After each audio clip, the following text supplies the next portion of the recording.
नमस्ते दोस्तों, welcome back to the channel. आज का टॉपिक हमारा बहुत ही इंटरेस्टिंग है, जो है शेनिगन वीज़ा के ऑनलाइन अपडेट को लेकर या फिर कहीं न्यू पॉलिसीज़ को लेकर।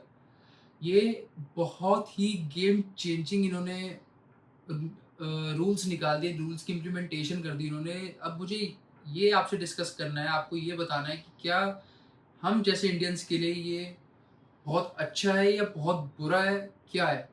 तो मैं इस वीडियो में सबके डाउट्स क्लियर कर दूँगा।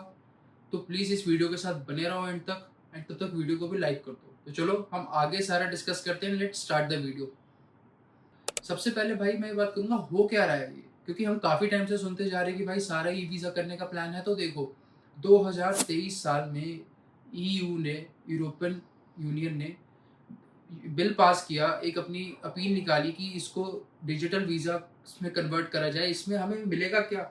हमें होगा कि हमारी तो रहेंगी फिजिकल स्टिकर्स, तो हमें मिलेंगे स्टैम्प्स, लेकिन जो भी वीज़ा प्रोसेस होगा सारा का सारा डिजिटलाइज कर दिया जाएगा। लेकिन अब हमारे मन में आता है कि भाई और सारा डिजिटल कर दिया तो घर बैठे वीज़ा अप्लाई करो, घर बैठे सब करो, तो मुश्किल ही क्या है? अब तो यूरोप जाने में कोई दिक्कत ही नहीं है, अब तो आसानी से जा सकते हैं। तो भाई शांत हो जाओ, आधी खबर पढ़ के हमें ज़्यादा उछलना नहीं। ये शुरू होगा 2028 से। इसका वर्किंग जो भी हमारा वेबसाइट है, जो भी फंक्शनैलिटी इसकी मिलेगी कि जहाँ पर जाके हम अप्लाई कर सकते हैं, वो 2026 के लेट तक रेडी हो जाएगा। अब इस प्लान में इतनी जल्दी कैसे शुरू हुआ कि जब 2-3 साल से इन्होंने इस चीज़ को अप्लाई के लिए लगाया हुआ, तो अब जाकर इसको क्यों पास किया गया? देखो यार, जैसे कि हम जानते हैं कि अब पूरे यूरोपियन कंट्रीज़ में अभी भी रिसेंटली हमारे जनवरी में 2 और कंट्रीज़ जुड़ी है हमारे शेंगन वीज़ा के अंदर। तो यार ये चीज़ कहीं न कहीं बहुत फ़ायदा देगी शेंगन वीज़ाज़ वालों को।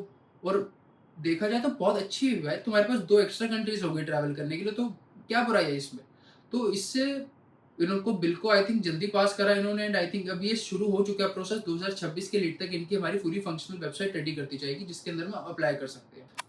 तो भाई 2 मेजर और भी अपडेट्स इसके साथ-साथ आती है, जो कि हमारी ईईएस, एंट्री एग्जिट सिस्टम। तो स्टार्टिंग अक्टूबर 2025 नॉन ईयू ट्रैवलर्स के लिए एंट्री एग्जिट्स जो रिकॉर्ड होंगे वो बायोमेट्रिक्स के थ्रू होंगे। इसके अंदर हमारे बायोमेट्रिक्स में फिंगरप्रिंट स्कैनिंग्स आती है, हमारे फेशियल स्कैन्स आते हैं, जैसे आपने काफ़ी एयरपोर्ट्स पे देखा होगा हमारे आई स्कैन की जा रही है। पासपोर्ट पे स्टैम्प तो लगेगा ही लगेगा, लेकिन अब बायोमेट्रिक सब कुछ कर दिया जाएगा। दूसरा ETIAS, ये हमारा है European travel information and authorisation system. इसके अंदर जो हमारी प्री ट्रैवल अथॉरिटाइजेशन सिस्टम है, जो वीज़ा एक्सेम्प्ट नेशनल लोगों के लिए मैंडेटरी है, उसकी जो अभी इनिशियल कॉस्ट है 7 यूरो है, वो अब हमारी 20 यूरो कर दी जाएगी। बढ़ रहा है, लेकिन सब ई वीज़ा में कन्वर्ट हो रहा है। तो देखो भाई, अब मैं कहीं न कहीं बात करूँ तो ये हमारे लिए एक लॉस की बात है। 7 यूरो जहाँ हम दे रहे थे, हम अब 20 यूरो देने वाले, तो भाई देखो हमारे लिए तो लॉस है। ते 13 यूरो का। चलो रुपए में भी बात करूँ तो भाई क्यों महँगा हो रहा है? चलो कोई बात नहीं। अब ये स्टेप्स, बात आती है कि ये स्टेप्स लिए क्यों जा रहे हैं? एकदम से जब सब अच्छा चल रहा है भाई, तुम्हें वीज़ाज़ इतने सारे आ रहे हैं, तुम सब कर रहे हो, तो इतने क्यों ई-वीज़ा कर रहे हो? जब तुम्हें पता है इंडियंस और भाई हम पूरा वर्ल्ड वाइड ई-वीज़ा अप्लाई करना तो बहुत ईज़ी हो जाएगा। तो देखो यार, सबसे पहले यूरोपियन अब पुश कर रहा है, यूरोप पूरा, कि हमारे पास आकर स्टडी करो। तुम्हें पढ़ाई करनी है तो उस जो स्टूडेंट्स हमारे यहाँ से जाते हैं उनके लिए ई-वीज़ा जल्दी अच्छे से वर्क करेगा कि भाई तुम्हें ज़्यादा हर पेपर लेके भटकना नहीं पड़ेगा हर जगह।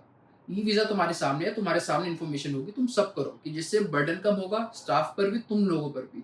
दूसरा, सिक्योरिटी बेटर होगी। देखो यार, और तुम फिजिकल देने जाते हो, काफ़ी कुछ हेर-फेरी हो जाती है, काफ़ी कुछ ऊपर-नीचे हो जाता है, तो रिस्क तुम्हारा भी है, रिस्क स्टाफ का भी होता है। तो देखो यार, फँसने का चांस होता है। डिजिटल के अंदर प्रॉपर सिक्योरिटी का ध्यान रखा जाएगा, प्रॉपर सिक्योरिटी होगी। देखो, तुम्हें भी पता है एडवांस एआई है, 2028 तक इसको स्टार्ट करने का प्लान है, तो 2026-27 तक तो एआई कितना एडवांस हो चुका होगा कंट्रीज़ का, आप भी जानते हो। तो ये एक इस भी रीज़न से जा रहा है कि एक सिक्योरिटी को इम्प्रूव किया जाएगा। तीसरा रीज़न, देखो जैसे मैंने अभी ऊपर बात की थी आपसे कि ये 2 कंट्रीज़ और बढ़ी गई, रोमेनिया और बल्गेरिया, जो हमारी शेंगन वीज़ास के अंदर आने लग गई है। तो देखो यार, जिस तरह कंट्रीज़ भी एक्सपैंड कर रही है शेंगन वीज़ा को लेकर, तो आई थिंक ये एक बोल्ड स्टेप है, काफ़ी पॉजिटिव स्टेप है, जो आगे के लिए हमें देगा। अब हमें क्या, अब इंडियंस जो देख रहे हैं, वो तुम्हें क्या करना है इस चीज़ के लिए? देखो, अभी के लिए करंट वीज़ा प्रोसेसेस जो है, उन्हीं को ही फॉलो करो। ये जो भी खबर आती है कि तुम अभी से ही अपने ई-वीज़ास की तैयारी कर लो, अभी इन सब की तैयारी कर लो, पासपोर्ट फेंक दो, वीज़ा फेंक दो, भाई कुछ मत करना। अपने पैसे डुबाने वाली बात कर रहे हो। जब तक पूरी ईयू अपने डिजिटल वेबसाइट, अपने डिजिटल रिकॉर्ड्स और इन्फॉर्मेशन पब्लिक नहीं करती, तब तक वीज़ास को फिजिकल ही समझ के चलो, डिजिटल में मत जाना, फंस जाओगे। और कोई भी अभी लेजिट वेबसाइट नहीं बनी है तो प्लीज़, अगर कोई तुम्हें आके बोलता है कि भाई हम ई वीज़ा तुम्हें लगा के दे देंगे, तो भाई स्कैम कर रहा है, पीछे हो जाओ, हमें कॉन्टैक्ट कर लो, हम तुम्हें पूरी असिस्टेंस देंगे। नीचे नंबर मेंशन कर दूंगा डिस्क्रिप्शन में, इंस्टाग्राम लिंक मेंशन कर देंगे अपने पेज का, तो प्लीज़ हमें फॉलो भी कर लेना एंड देख भी ले, हमें कुछ भी तुम डीएम कर सकते हो। दूसरा, अब भाई देखो, जैसे इटली का अप्रूवल रेट ज़्यादा है, इन सब का एम्बेसीज जैसे in Germany, Switzerland, Belgium, Italy का अप्रूवल रेट ज़्यादा है। तो अक्टूबर 2025 से ई सिस्टम रूल आउट होने वाला है, जिससे हमें थोड़ा बेटर टाइम मिल जाएगा कि वीज़ा जल्दी मिल सकते हैं हमें इन कंट्रीज़ के। ऐसा नहीं कि तुम्हें बहुत लंबा बैठना पड़ेगा। अब देखो, अब ज़्यादा कुछ नहीं होने वाला। अब मैं चीज़ को बिल्कुल एंड में बिल्कुल क्लियर कर रहा हूँ फिर से, अगर आप यहाँ तक पहुँच चुके हैं, 2028 से ई वीज़ा होने वाला है, उससे पहले नहीं आएगा, ना उसके बाद होने वाला है। 2026 तक वेबसाइट रेडी होगी, आप तब भी उसको एक्सेस नहीं कर सकते 2028 से पहले। यदि आपको कुछ डाउट है, हमें या तो कमेंट में लिखिए या तो हमें इंस्टाग्राम पे डीएम करें। तीसरा, हम अपना नंबर मेंशन कर रहे हैं, प्लीज़ हमें वहाँ व्हाट्सएप कर सकते हैं for any visa guidance, any forex guidance and any travel bookings related issues. We are there to help. So आप जब तक चैनल को सब्सक्राइब भी कर दीजिए।